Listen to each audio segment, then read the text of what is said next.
Dieu est l'amour dans laquelle je pardonne. Bonjour mes amis, bienvenue à la leçon 46. Aujourd'hui, on va parler d'un sujet qui touche quelque chose de très profond. Un sujet qui, si on le laisse vraiment entrer, peut changer notre manière de voir même toute notre vie. On va parler du pardon, mais pas du pardon tel qu'on l'entend habituellement. Parce que, soyons honnêtes, dans le monde, le pardon, c'est souvent compliqué, c'est souvent difficile. Souvent, lorsqu'on parle de ça, on pense qu'il y a quelqu'un qui a fait quelque chose de mal, quelqu'un qui a dépassé une limite. Et puis ensuite, parfois on décide de pardonner. Souvent, à condition que l'autre reconnaisse sa faute, qu'il arrive en rampant à quatre pattes, qu'il regrette, qu'il s'excuse enfin. Et si ça n'arrive pas, eh bien, qu'est-ce qu'on fait? On garde la rancune, on garde la colère, on garde la blessure. Et le courant miracle, il vient complètement renverser cette façon de voir. Dans le cours, pardonner ne veut pas dire tu as vraiment quelque chose de mal, mais je suis assez généreux pour te pardonner. Non, non, ça ne veut pas dire de haute de ma grandeur, je te pardonne. Non. Pardonner ici, ça veut dire laisser tomber une interprétation. Ça veut dire corriger une erreur de perception. Abandonner une histoire à laquelle je me raccroche. Mais souvent, il y a une énorme résistance avec ça. Et nous pouvons constater ça chaque fois que même si nous faisons nos soi-disant pardons dans ce monde, mais soudainement, ça paraît, ou on reparle, ou ça nous occupe à nouveau. Mais je vais prendre aujourd'hui un exemple très concret.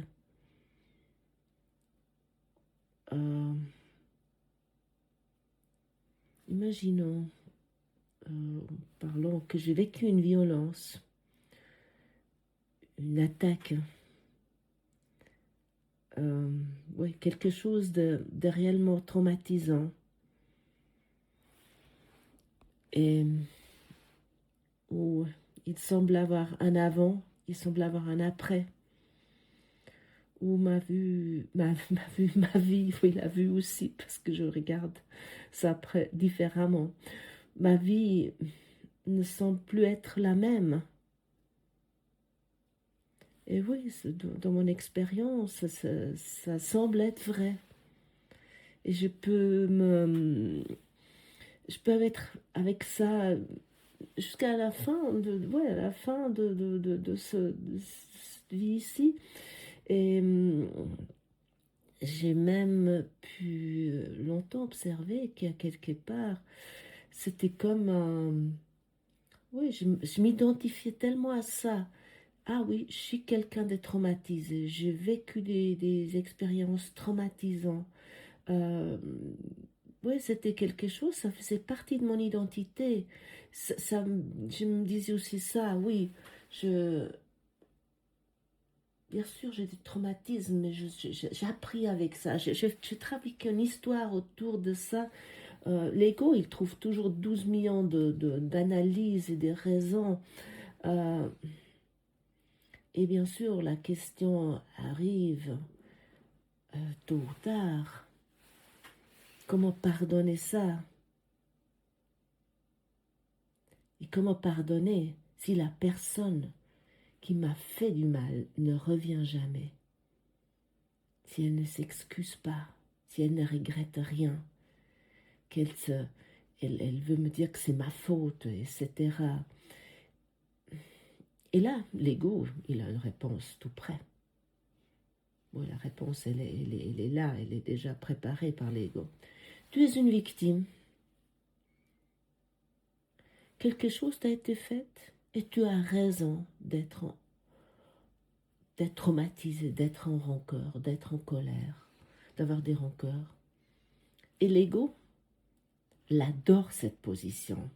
À quelque part, moi, je me sentais presque héroïque avec mon traumatisme. Oui, moi, je survis à tout. J'ai cette force-là. Je peux même être quelqu'un de la vie, je peux continuer extérieurement comme avant, mais à l'intérieur, sachez que je suis traumatisée. Mais je suis quelqu'un, malgré tout ça, de souriante, oui, j'aurais presque pu avoir la médaille de je ne sais pas quoi, l'ordre de meilleure victime, ou je ne sais pas quoi. Oui, honnêtement, je me suis tirée à quelque part presque une auréole avec ça. Ouais, oui, j'ai trouvé ça, oui, j'utilisais ça même entre moi et moi, que oui, j'avais cette position héroïque. Malgré ça, je continuais parce que j'étais une battante et parce que j'étais quelqu'un qui avait une force de caractère et ainsi de suite. Mais une chose, pendant longtemps, je ne me suis pas posé la question. Et c'est la question que l'ego n'aime pas. Qui je suis vraiment? Parce qu'à la place de ça, j'ai resté coincée dans cette autre question. Qu'est-ce qui m'est arrivé? Pourquoi ça m'est arrivé? Qui est coupable? Et il y a aussi quelque chose d'intéressant qui était là. C'est cette culpabilité qui est coupable. Pourquoi je projetais tellement cette culpabilité dehors, même si parfois je me disais, oui, peut-être c'est comme un peu ma faute. Donc, ça c'est aussi parce qu'au fond, c'est ma projection. C'est moi qui a projeté ça pour, pour me sentir victime, pour que ce soit à l'extérieur. Et ça m'a pris longtemps d'accepter cela, que c'est ma projection. Et, mais il y avait justement, et ça, il y avait cette culpabilité qui me rangeait quand même. Et surtout lorsque j'ai commencé le cours, parce qu'avec le cours, on a encore souvent, beaucoup d'entre nous ont après cette idée, alors si c'est plus dehors qui est coupable, c'est moi qui est coupable. Et ça, après, au fond, c'est juste l'autre côté du bâton. C'est pas le pardon non plus. Alors, à un moment donné, il y a une autre histoire. On se dit, voilà, c'est ma faute, c'est ma projection, c'est moi qui a provoqué ça. Si j'avais pas dit ça, si j'avais pas été là, si j'avais pas réagi comme ça, ou tout ce qu'on peut se raconter est à cause de moi. Donc, voilà. Il y a à un moment donné peut-être aussi ça. Mais pour cette raison, nous avons le pardon. Pardonner, ce mot, j'aime beaucoup ce mot parce que c'est deux mots. Par le don, si on le coupe en deux. Parce que nous donnons, nous abandonnons. Et le cours au miracle ne dit pas que l'expérience n'a pas été vécue. Mais elle dit quelque chose, oui, le cours dit quelque chose, et surtout le leçon dit quelque chose de radical. Ce qui m'est arrivé ne définit pas ce que je suis. Et c'est là que le pardon du cours commence, qui est très différent du pardon que nous avons l'habitude ici, comme je viens de vous, comme nous avons partagé ici, que c'est, oui, je pardonne d'autres ma grandeur. Mais c'est pas en analysant l'histoire. Oui, ça, je suis très fort aussi. Pas en révivant le passé. Peut-être tu connais ça aussi, de ressasser, de ressortir et de continuer c'est comme réchauffer un plat pour la xème fois, mais à un moment donné, c'est pas bon, non? Ça sent pour finir comme un poisson qui a dépassé depuis une semaine, ça c'est la même odeur, hein? Non. Mais en acceptant une idée très dérangeante pour l'ego, l'ego il déteste cette idée. simplement cette idée, et si je ne savais pas qui je suis?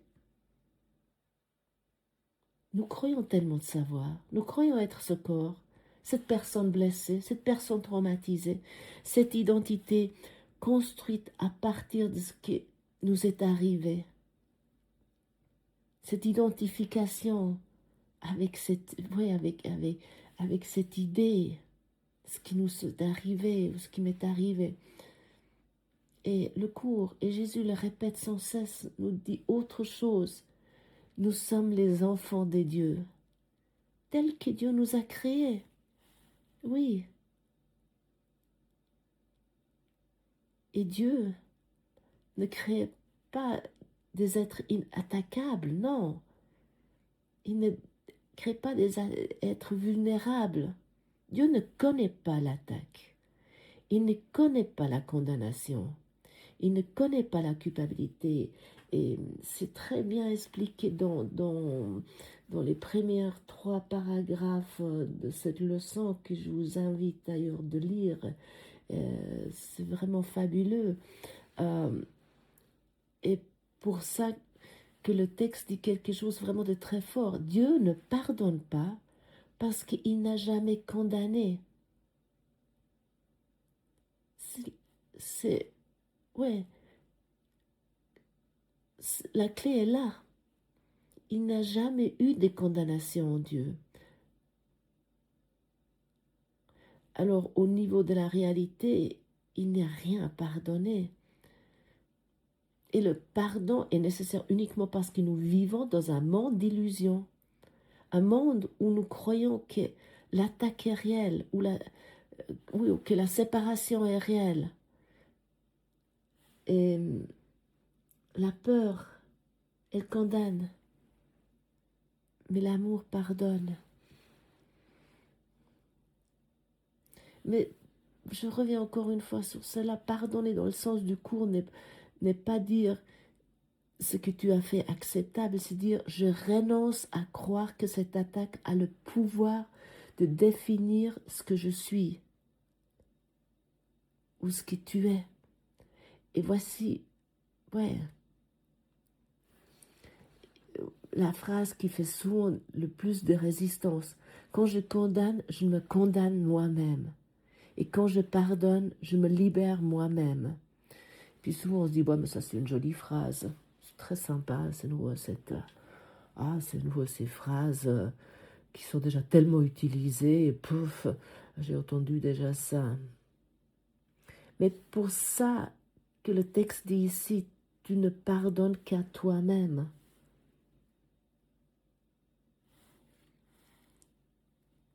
Et les exercices de la leçon 46 sont très simples et en même temps très, très confrontants si nous les pratiquons véritables. Il s'agit de penser à des personnes envers qu'il reste quelque chose, pas quelque chose d'énorme à pardonner, non, mais dès que je trouvais ça très intéressant, une règle sûre, c'est que toute personne que tu n'aimes pas beaucoup constitue un sujet convenable. Puis là, je pense qu'on a tous une liste qui est assez longue, non? Personne envers, il reste de la tension, de l'agacement, du rejet, mais même léger. Hein. Puis là, je pense qu'on pourrait passer notre dimanche, non? Je peux me dire, bon, il ne fait pas très beau, c'est ça à faire, mais, et de dire intérieurement, Dieu est l'amour dans laquelle je te pardonne, et tu nommes la personne.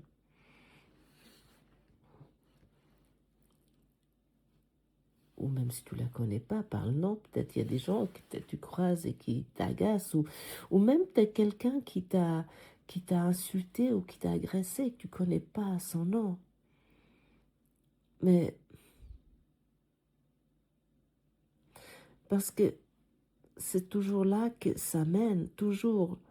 Le pardon n'efface pas le monde, il efface l'histoire que toi et moi nous utilisons pour nous définir. Il ne nie pas la douleur, il nie qu'elle soit la vérité sur moi, sur toi. C'est ça. Et petit à petit, quelque chose se détend, sans effort, sans forcer. Si tu pratiques vraiment cette leçon lentement, tu vas voir une différence. Parce qu'à ce moment-là, oui, la colère perd son carburant, ou la rancœur. La haine n'a plus de fondement. Et l'amour, mais pas l'amour émotionnel, mais quelque chose de plus stable, commence à prendre la place. Et le pardon devient alors ce qui est vraiment dans le courant miracle, un chemin de retour à soi, un chemin de sortir, de sortie de la peur. Et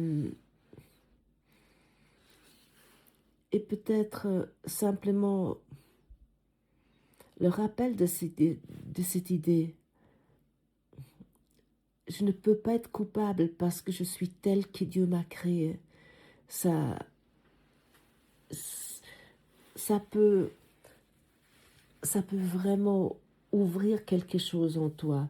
Parce que nous sommes invités ici de vraiment faire cette leçon comme c'est demandé. Et nous avons à la fin de chaque application de Dieu est l'amour avec lequel je te pardonne et tu nommes la personne. Et ensuite, Dieu est l'amour dans laquelle je me pardonne. Il y a cette invitation de consacrer le reste de la période d'exercice, ajouter des idées qui se rapportent à cette leçon, qui sont Dieu est l'amour duquel je m'aime, Dieu est l'amour dans lequel je suis bénie, et je ne peux pas être coupable parce que je suis un fils de Dieu. Et j'ai déjà été pardonné. Nulle peur n'est possible dans un esprit aimé de Dieu. Et ainsi de suite. Ça sont juste des suggestions dans cette leçon. Et peut-être ça te semble, tu dis, mais ça je ne crois pas du tout à ça, c'est la pensée positive. Mais nous voulons aujourd'hui aussi surtout nous pardonner. Et peut-être tu connais ça aussi, à quel point nous sommes durs avec nous, à quel point nous condamnons sans cesse. Et comme j'ai déjà mentionné avant, cette culpabilité qui souvent, lorsque nous disons « Ok, je ne la mets plus dehors parce que je suis maintenant un bon élève du courant miracle », mais qu'est-ce qu'on fait? On la tourne vers nous. Qui à la base, en fait, est toujours vers nous, mais nous la nions. Et c'est vraiment un pas énorme également d'abandonner cette culpabilité qui est en nous, mais qui est tellement enfuie. Et c'est ça que nous voulons vraiment pratiquer. Et là, j'aimerais peut-être juste encore rajouter quelque chose parce que j'ai vu ça par moments assez intensément, parce qu'il y a toujours, comme vous avez su peut-être, il y avait eu ce drame à Crans-Montana où il y a passé 40 jeunes qui ont péri dans les flammes dans un bar. Et puis il y a passé une 130 personnes à peu près qui sont des grands brûlés. Puis il y a le procès qui a commencé de ça. Enfin, c'est pas encore le procès, mais il y a d'abord déjà le procureur qui rencontre les avocats adverses plus les avocats de la défense. Et il y a quelque chose, en fait, ma fille, elle a commencé son métier d'avocate, elle voulait faire du pénal, et puis elle était engagée par en tant que collaboratrice avocate chez un avocat qui fait du pénal. Et elle a commencé tout au début janvier et elle se trouve dans la défense de... elle défend avec son patron, on peut dire, la, le propriétaire du bar. Et donc, cherchez pas maintenant sur Internet, ma fille a un autre nom de famille que moi. Mais peu importe. Et elle se trouve là-dedans et c'est impressionnant. Donc, elle ne peut pas me raconter des choses qui sont pas... ça fait partie du secret du métier, ce qui se dit dans sa vie clos. Mais il y a eu une rencontre. Il y a eu une rencontre. Une dame voulait rencontrer ce couple de propriétaires de bar. Puis c'était une dame où il y a eu un pardon, il y a eu une résiliation, il y a eu un premier pas. Ça ne veut pas dire elle a quand même dit ce qu'elle avait dit à huis clos. Puis après, son avocat a parlé en public. Et le lendemain, il y a eu tous les autres proches des victimes qui étaient là et ils se sont fait à la rentrée dans la salle d'audience qui a huis clos, tous ces couples se fait agresser, il n'y avait pas assez de police, il y a eu une telle haine parce qu'il y a une personne, et c'était public, qui a fait un premier pas vers le pardon, ouais, vers un véritable pardon. Et ça montre comment l'ego veut pas. Je comprends très bien le côté des gens qui sont dans cette douleur, dans cette rancœur, dans cette deuil, ce qui est un drame terrible. Mais pour moi, ce qui s'est passé là, c'est au fond, autant que je pardonne pas, autant que je suis dans la haine, je peux pas faire le pas suivant qui est le deuil pour ces familles aussi. Je pourrais jamais faire un véritable deuil lorsque je suis pas dans le pardon. Et ça m'a beaucoup frappé, ces scènes qui ont fait le tour de beaucoup de chaînes, en tout cas en Suisse, et en France et en Italie, de cette agression. D'ailleurs, la dame de ce couple, elle s'est effondrée parce que c'était tellement fort. Mais ça montre uniquement, bon, la culpabilité et la haine lorsque je ne pardonne pas. Et pour cette raison, je trouve cette leçon aujourd'hui tellement important de le faire. Donc, pour tout le monde, même pour des gens qui ne font pas secours, parce que c'est pour le monde entier. Lorsque moi, je fais des pardons, ça bouge également dehors. Et c'est ça que, pour cette raison, je vous invite de faire ça ensemble avec moi. Nous sommes un. Merci et à demain.